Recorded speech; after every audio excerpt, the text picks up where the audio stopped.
Hey guys, good morning. আমার একটা নতুন ব্লগে সবাইকে স্বাগত। দেখো, সকালবেলা উঠে আমার স্নান টান হয়ে গেছে, শ্যাম্পু করেছি আজকে। আর এখন স্নান করলে না একটু সকালবেলাটায় গায়ে জল ঢাললে না একটু শীত শীত করে, মানে মনেই হচ্ছে যে শীতকাল আসতে চলেছে, তার আগমন হচ্ছে। আমার খুব ভালো লাগে শীতকালটা, আমার খুব ভালো লাগে। অনেকে বলে দূর শীতকাল ভালো লাগে না, কম্বলের তলা থেকে উঠতে ইচ্ছা করে না, কিন্তু আমার খুব ভালো লাগে শীতকালটা। সব দিক থেকেই মজা, খেয়েও মজা, সেজেগুজেও মজা, কোথাও গিয়েও মজা, আমার খুব ভালো লাগে। তো আমার স্নান তো হয়ে গেছে সকালবেলা, কিন্তু রোজ সকালে স্নান করিনি। তার মধ্যে আমার মাথাটা খুব গরম আছে আর মন মেজাজ খুব খারাপ। প্রথমে মন মেজাজ কেন খারাপ সেটা বলি।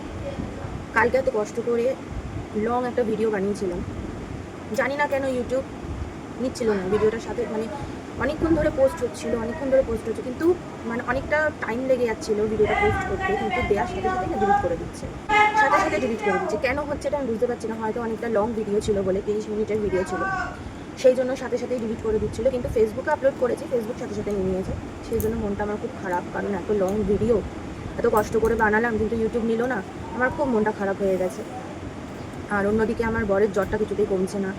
কালকে ডাক্তার দেখাতে গেছিলো, ডাক্তার বললো আগে তোমার রিপোর্ট দেখবো, আগে তুমি রিপোর্ট করাও, তারপর তোমার আমি চিকিৎসা করাবো। তো আগেও রিপোর্ট করবে, তারপরও চিকিৎসা করবে। ভিডিওটা চলতে চলতে কেটে গেছিলো, কারণ একটা ফোন এসেছিলো তাই। তো ও আজকাল মনে হয় রিপোর্টটা করাবে, করিয়ে আবার ডাক্তারটা দেখাবে। যত তাড়াতাড়ি সম্ভব ট্রিটমেন্টটা করানো ভালো, তার কারণ এই সময় ওয়েদার চেঞ্জ হচ্ছে, তো ওই জন্য এত সব ঘরে ঘরে জ্বর হচ্ছে। তো এই হচ্ছে মন খারাপের কারণ। আর মাথা কেন গরম সেটা হচ্ছে, এমনি আমরা একটু রাত করে শুই, ঠিক আছে, আমাদের শুতে শুতে প্রায় 12টা, 12:30, কোনো দিন একটা এরকম লেগে যায়। তো শোয়ার পরে ঠিক যখন 4:45 বাজে তখন কারেন্ট চলে গেল, ভোর 4:45টার সময় কারেন্ট চলে গেল হঠাৎ করে। মানে এখানে না কেমন অদ্ভুত টাইমে কারেন্ট যায়, ভোর 4:45টায়, 4টে, তারপরে মাঝরাতে 1:30টার সময়, মানে খুব দুপুরবেলায় যখন মানুষ একটু শোয়, একটু রেস্ট নেয়, ঠিক সেই সময় কারেন্টটা যায়। তবে অনেক দিন পর কারেন্টটা গেল, কদিন কারেন্ট যায়নি, তো সেই জন্য মাথাটা আমার খুব গরম হয়ে গেছে। মেয়ে উঠে পড়ছে বারবার, তাই বসে আমি সমান 4:45 থেকে প্রায় 6টা, 6:45 বাজে আমি 1 ঘন্টা ধরে সমান ওকে হাওয়া করেছি। তা আমার বর বললো যে ঠিক আছে তুমি শুয়ে পড়ো, এবার আমি ওকে হাওয়া করছি। বর ওই শরীর খারাপ অবস্থায় ওকে হাওয়া করছিল, আমাকে বললো তুমি শুয়ে পড়ো, তুমি তো একটু পরে আবার উঠবে। তা আমি কিছুক্ষণ শুয়ে পড়েছিলাম, তাও হাওয়া করতে করতেই তারপর কারেন্ট চলে এসেছে, তারপর আমার সঙ্গে শুয়ে পড়েছি। এটা হচ্ছে মাথা গরমের ব্যাপার। এবার আসল কথায় আসি, সেটা হচ্ছে আমি এখন কিছু কাজবাজ সেরে আগে আমি পুজোটা দিয়ে নেবো। পুজোটা দিয়ে আমি রেডি হয়ে আগে বাপের বাড়ি যাব। তার কারণ আজকে যে জায়গাটায় যাওয়ার কথা সেখানে আমার মা যাবে, আর আমার বাপের বাড়ি পাড়ার 1-2জন কাকিমা যাবে হয়তো, আর আমার সাথে আমার ননদ যাবে।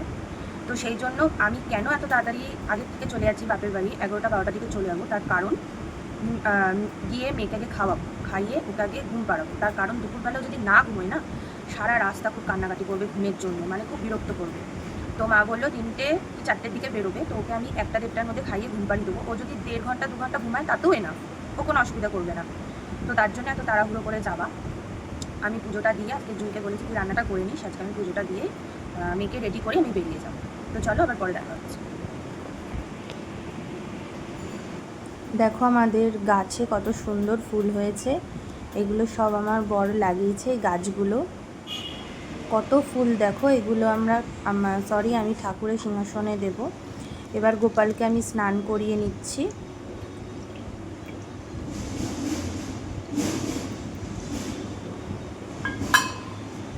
দেখো ওকে আমি সাজিয়েছি, কেমন লাগছে অবশ্যই বলো ওকে। তো আমার পুজো দেওয়া কমপ্লিট, এবার আমি রেডি হবো। জাস্ট একটা কুর্তি পরে চলে যাবো, আমি কিছু সাজবো না, আমি ওখানে গিয়ে সাজবো। তো ওখানে সাজটা অবশ্যই তোমাদের দেখাবো। কি পরবো ভাবছিলাম, চিন্তা করছিলাম কি পরে যাব। তা জুই বললো যে তোমার তো জিন্সের প্যান্ট আছে, নতুন জিন্স পুজোয় কিনেছো, ওটার সাথে আমার একটা শর্ট কুর্তি আছে, ওটা আমি পরিনি, ওটা পরেই চলে যাই। বললাম ঠিক আছে দিস তোর কুর্তিটা, আমি তাহলে ওটাই পরবো, দেখাবো আমি কীভাবে সেরেছি আর কি পরে গেছি, ঠিক আছে, আমি পরে দেখা হচ্ছে। এইদিকে আমি ঠাকুরের কাপড়গুলো কেচে মিলে দিয়েছি, আর নিচে এসে খুব খিদে পেয়েছিল বলে গাজর দিয়ে রেখেছি ম্যাগি খাবো বলে। স্মাইলি একটাই নেই, জুয়ের দাদার সস খায় না। দেখো আমার বরকে নিয়ে চলে এসেছি ডাক্তার দেখাতে, ও ভেতরে যাচ্ছে চেম্বারে আর আমরা টোটোর মধ্যে বসে রয়েছি। আমাকে দেখো সিম্পলভাবে বেরিয়ে গেছি, শুধু কুর্তিটা পরেছি, তার কারণ নিচে টোটো অলরেডি দাঁড়িয়েছিল। আমি কোনো রকমভাবে কুর্তিটা পরেই বেরিয়ে গেছি। তারপর আমার বর ফোন করে বললো যে ওর অনেকটা দেরি হবে, আমরা যেন চলে যাই। তাই আমি মেয়েকে নিয়ে চলে গেলাম আমার বাপের বাড়িতে।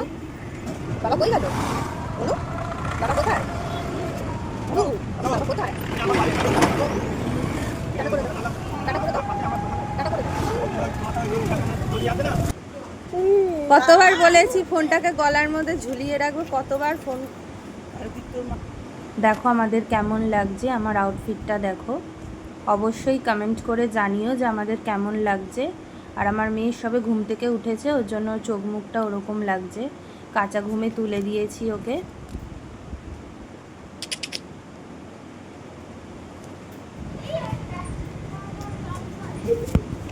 এদের এদের পিছনে সব আসছে, পিছনে সব আসছে। টাটা করে দাও, টাটা করে দাও, টাটা করে দাও, টাটা করো, টাটা করো। দেখো আমরা স্টেশনে চলে গেছি। জুই আগের থেকেই রেডি হয়ে ডাইরেক্ট স্টেশনে চলে গেছিলো।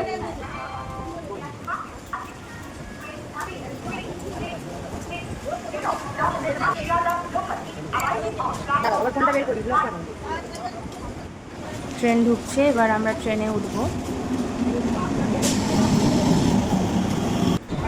দেখো ট্রেনে উঠে গেছি, সবাই যে যার কাজে ব্যস্ত, আমরা সবাই একসাথে গেছিলাম।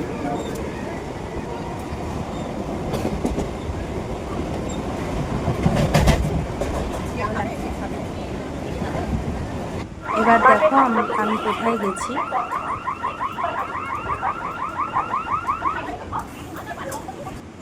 এখানে আমরা অনেক ফটোশ্যুট করেছি, এখানে বেশিক্ষণ দাঁড়াতে দেয়নি, লঞ্চ যাচ্ছিল বলে।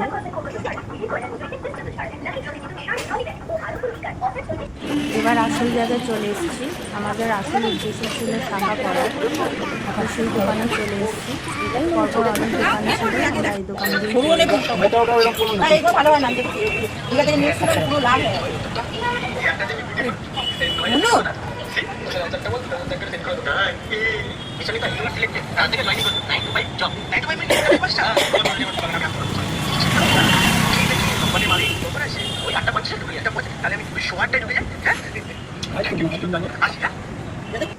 এখানে দেখো আমার মেয়ে আমার কলা পরে দাঁড়িয়ে রয়েছে। দেখো হাতে যে কলাটা রয়েছে সেই কলাটাও আসে। দেখো আমাকে কেমন লাগছে শাখা কলাটা আমি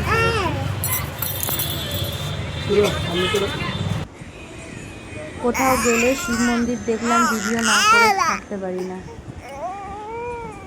হ্যালো গাইস, কালকের ভিডিওটা আমি এন্ড করিনি, তার কারণ বাড়ি এসে আমি এত টায়ার্ড হয়ে গেছিলাম যে আর এন্ড করার মতন ক্ষমতা আমার ছিল না। মানে ভিডিওটা যে ক্লোজ করবো সেই ক্ষমতাটা আমার আর ছিল না। সেটার একটা কারণ হলো কালকে সারা দিন বেশ ভালোই গেছে, ওখানে ভালোভাবে ঘুরেছি, খাওয়া দাওয়া করেছি। সেরকম খাওয়া দাওয়া করেছি বলতে শুধু চা খেয়েছি আর হচ্ছে ফটোশ্যুট করেছি, খুব ভালোভাবে ঘুরেছি। তো মানে আমি কি বলবো, সারাদিনের যে এনার্জিটা সেটা বাড়ি আসার সময় হারিয়ে ফেলেছি। তার কারণ হলো ওখানে তো বাস স্ট্যান্ড আছে, 93-79B এর বাস স্ট্যান্ড আছে। তো আমাদের সব থেকে বড় ভুল ওখানেই হয়েছে, আমরা 93-তে উঠেছি।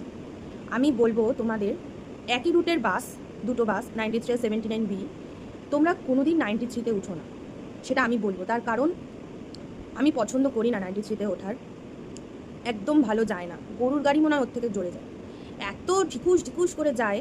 সেই কেসটা আমাদের সাথে কাল হয়েছে। কেন আমরা ভুল করে 93-তে উঠলাম সেটা বুঝতে মানে পরে আফসোস হচ্ছে। তোমরা যদি ওদিকে যাও, মানে ওদিকে যদি যাও বা কোথাও যদি যাও, একই রুটের বাস 79B-তে ওঠো, কিন্তু 93-তে খবরদার ওঠো না, খবরদার না। ফাঁকা রাস্তা কীভাবে এসছে তোমরা জানো না। তার মধ্যে কালকে এত পরিমাণে রাস্তায় জ্যাম ছিল না, মানে আমি তো লাইফে অনেক মানে এদিক ওদিক সেদিক আমি ঘুরে বেরিয়েছি, এখনও যাই। জীবনে আমি